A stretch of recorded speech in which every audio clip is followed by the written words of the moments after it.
Easter എന്നൊക്കെ പറഞ്ഞ്, Easter എന്ന് പറയുമ്പോൾ യേശു കർത്താവിന്റെ ഉയർത്തെഴുന്നേൽപ്പിനെ പ്രത്യേക നിലയിൽ ഓർക്കുന്ന ഒരു ദിവസമാണ്. അതിനോടുള്ള ബന്ധത്തിൽ ഒരു ലഘു സന്ദേശമാണ് നിങ്ങളോട് എനിക്ക് പറയാനുള്ളത്. അപ്പോൾ ഇത് കേൾക്കുമ്പോൾ പല അഭിപ്രായങ്ങളുണ്ട്. എന്ന് പറഞ്ഞാൽ ഈ ദിവസം നമ്മൾ സാധാരണ നമ്മുടെ ഒരു ഉത്തരവുണ്ടല്ലോ, ഒരു മുറയുണ്ട്.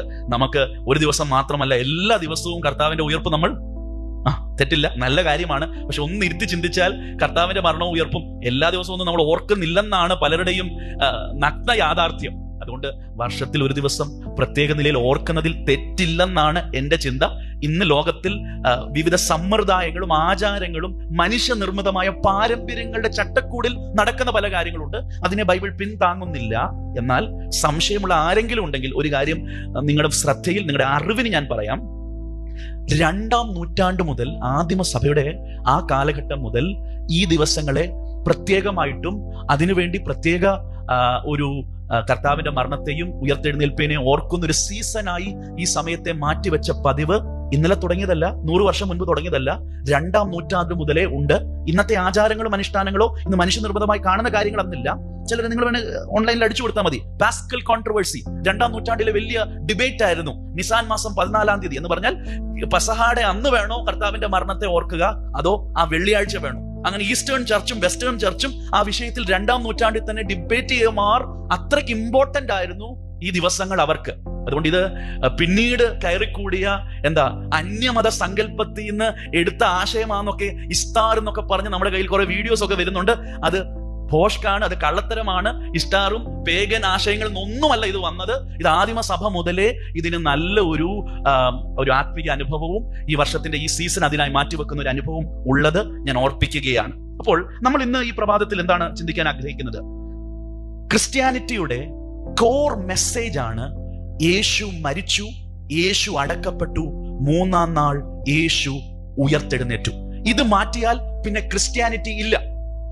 1 കൊരിന്ത്യർ ലേഖനം 15-ാം അധ്യായം 3 മുതലുള്ള വാക്യങ്ങൾ അത് ഞാൻ ഇന്ന് എടുക്കുന്നില്ല. അവിടെ യേശു കർത്താവ് തിരുവെഴുത്തിൻ പ്രകാരം മരിച്ചു, അടക്കപ്പെട്ടു, തിരുവെഴുത്തിൻ പ്രകാരം ഉയർത്തെഴുന്നേറ്റു.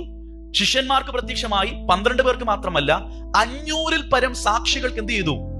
അപ്പൊ നമ്മളത് വായിച്ചു വിട്ടിട്ടുണ്ട്. നമ്മൾ ഓർത്തു പൗലോസ് എഴുതിയ ഒരു ഭാഗമല്ലേ എന്ന് നമ്മളത് മനസ്സിലാക്കുമ്പോൾ തന്നെ ഒരു വാക്ക് ഞാൻ കൂട്ടിച്ചേർക്കാം.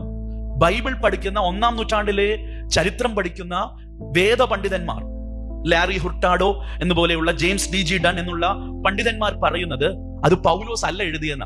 അപ്പൊ നിങ്ങൾ പറയും എന്തോ ദുരുപദേശം ആൽബി പറഞ്ഞു വരികയാണ്. എന്നല്ല, പൗലോസ് 1 കൊരിന്ത്യർ 15-ന്റെ 3 മുതൽ 7 വരെയുള്ള ഭാഗങ്ങളിൽ പറയുന്ന വചനങ്ങൾ അന്നത്തെ ആത്മിക കൂട്ടായ്മകളിൽ അവർ പാടിയ ഒരു കീർത്തനമാണ്, ഒരു പാട്ടാണ്. It's a pre Pauline hymn. Larry Hurtado പറയുന്നത് യേശു കർത്താവ് ഉയർത്തെഴുന്നേറ്റതിന്റെ ചില ആഴ്ചകൾക്കുള്ളിൽ എഴുതിയ പാട്ടാണ് പൗലോസ് 1 കൊരിന്ത്യർ 15-ാം അധ്യായത്തിൽ കോട്ട് ചെയ്യുന്നത്. അങ്ങനെ ചരിത്രത്തിന്റെ പിന്താങ്ങുള്ള, ഇന്ന് വരെ ആർക്കും ഡിസ്പ്രൂവ് ചെയ്യാൻ കഴിയാത്ത ഒരു ഹിസ്റ്റോറിക്കൽ ഫാക്ട് ആണ് യേശു കർത്താവ് മരിച്ചവരുടെ ഇടയിൽ നിന്ന് 3-ാം നാൾ ഉയർത്തെഴുന്നേറ്റു. ചരിത്രത്തെ സാക്ഷിയാക്കി റോമ പടയാളികൾ, കാവൽ ഭടന്മാർ അമ്പരന്ന് പോയി. കല്ലറയുടെ മുൻപിലുള്ള 1.5 ടണ്ണുള്ള കല്ല് ഉരുണ്ടു മാറിയെന്ന് മാത്രമല്ല, ഒരു വിസ്ഫോടകരമായ ഒരു പ്രവൃത്തി അവിടെ നടന്ന് മരിച്ചവരുടെ ഇടയിൽ നിന്ന് ശാരീരികമായി യേശു ഉയർത്തെഴുന്നേറ്റു. അതിന്റെ ഏറ്റവും ആദ്യത്തെ ക്രൈസ്തവ പ്രസംഗത്തിലെ രേഖയാണ് അപ്പോസ്തല പ്രവൃത്തി 2-ാം അധ്യായം. അപ്പോസ്തല പ്രവൃത്തി 2-ാം അധ്യായത്തിൽ പെന്തക്കോസ്ത് നാളിൽ പത്രോസ് പ്രസംഗിക്കുന്ന പ്രസംഗത്തിലെ കാതലായ 1-2 വചനങ്ങൾ നിങ്ങളുടെ മുൻപിൽ വെച്ചിട്ട് എന്റെ വാക്കുകളെ ഞാൻ നിർത്താം. അപ്പോസ്തല പ്രവൃത്തി 2-ാം അധ്യായം അറിയാത്തവരായി, വായിക്കാത്തവരായി ആരും തന്നെ ഇല്ല. അവിടെ നടന്ന ആ ഒരു ആത്മപ്രവൃത്തിയെ കുറിച്ച് എല്ലാം നമുക്കറിയാം. പക്ഷെ ഈ ആത്മപ്രവൃത്തി നടന്നു കഴിഞ്ഞ് അവിടെ 2 കൂട്ടർ തമ്മിൽ ഒരു തർക്കമുണ്ടായി. ഒരു കൂട്ടർ പറയുന്നു ഇത് ദൈവത്തിന്റെ വൻ കാര്യങ്ങളെ പ്രസ്താവിക്കുന്നു. അപ്പോൾ മറ്റേ കൂട്ടർ പറയുകയാണ് അല്ലല്ല, ഇവർ എന്ത് ചെയ്തിരിക്കുക? വീഞ്ഞു കുടിച്ച്. ഇങ്ങനെയുള്ള തർക്കത്തിന്റെ നടുവിൽ ഈ 2-ാം അധ്യായത്തിൽ 14-ാം വാക്യത്തിൽ പത്രോസ് 11 പേരോടുകൂടെ എന്ത് ചെയ്തു? എഴുന്നേറ്റ് നിന്നുകൊണ്ട് യഹൂദ പുരുഷന്മാരെ എന്ന് പറഞ്ഞ് ഒരു സന്ദേശം ആരംഭിക്കുകയാണ്. അപ്പൊ പത്രോസിന്റെ സന്ദേശമാണ് 14-ാം വാക്യം മുതൽ 36-ാം വാക്യം വരെയാണ് പത്രോസിന്റെ സന്ദേശം. പുതിയ നിയമസഭയുടെ ആദ്യത്തെ പ്രസംഗമാണ്. ഈ പ്രസംഗത്തിലെ 9 വാക്യങ്ങൾ യേശു കർത്താവിന്റെ ഉയർത്തെഴുന്നേൽപ്പിനെ കുറിച്ചാണ്. ഈ നാളുകളിൽ പത്തനംതിട്ടയിലുള്ള ബൈബിൾ സ്റ്റഡിയിൽ ഞങ്ങൾ ഈ ഭാഗം വളരെ ശാന്തമായി റെഗുലറായി ധ്യാനിച്ചു വരുന്ന സമയമായതുകൊണ്ടാണ് ഈ ഭാഗം പഠിക്കുവാനും പുനരുത്ഥാനത്തെ കുറിച്ച് തന്നെ ഞങ്ങൾ ചില ആഴ്ചകൾ ചിന്തിക്കുവാനും കാരണമായി. അതുകൊണ്ട് തന്നെ ഈ ഭാഗത്തിൽ പത്രോസിന്റെ ആദ്യത്തെ പ്രസംഗത്തിലാണ് യേശു കർത്താവ് ഉയർത്തെഴുന്നേറ്റു, Jesus is risen from the dead എന്നാണ് പ്രധാന ദൂത്. അപ്പൊ ഇവിടെ നമ്മൾ മനസ്സിലാക്കേണ്ട ഈ പ്രസംഗത്തെ കുറിച്ചുള്ള 2 പ്രധാനപ്പെട്ട കാര്യം ഞാൻ പറയാം. ഒന്നാമത്തെ കാര്യം, ഇന്നത്തെ പല പ്രസംഗങ്ങളിൽ നിന്ന് ഈ പ്രസംഗത്തിനൊരു വ്യത്യാസമുണ്ട്. ഇന്നത്തെ 90% പ്രസംഗങ്ങളും പറയുന്നത് ഞങ്ങൾക്ക് ചില അനുഭവങ്ങൾ ഉണ്ടായി, നിങ്ങൾക്ക് വേണേ ആ അനുഭവങ്ങൾ ഉണ്ടാകാം എന്നല്ല പത്രോസിന്റെ പ്രസംഗം. അവിടെ ചില അനുഭവങ്ങൾ ഉണ്ടായി, കൊടിയ കാറ്റിന്റെ ശബ്ദം കേട്ടു, അഗ്നി പോലെ നാവുകൾ പിളർന്ന് അവിടെ മേൽ പതിഞ്ഞു, അവരെല്ലാം ആത്മാവിനാൽ നിറഞ്ഞ അന്യഭാഷയിൽ സംസാരിച്ചു. പത്രോസ് എഴുന്നേറ്റ് നിന്ന് പറയുന്നത്, കമോൺ കമോൺ എവരിബഡി, നിങ്ങൾക്കും ഈ അനുഭവം വേണോ? ഓടിവാ ഓടിവാ, അനുഭവം കിട്ടുമെന്നല്ല പറയുന്നത്.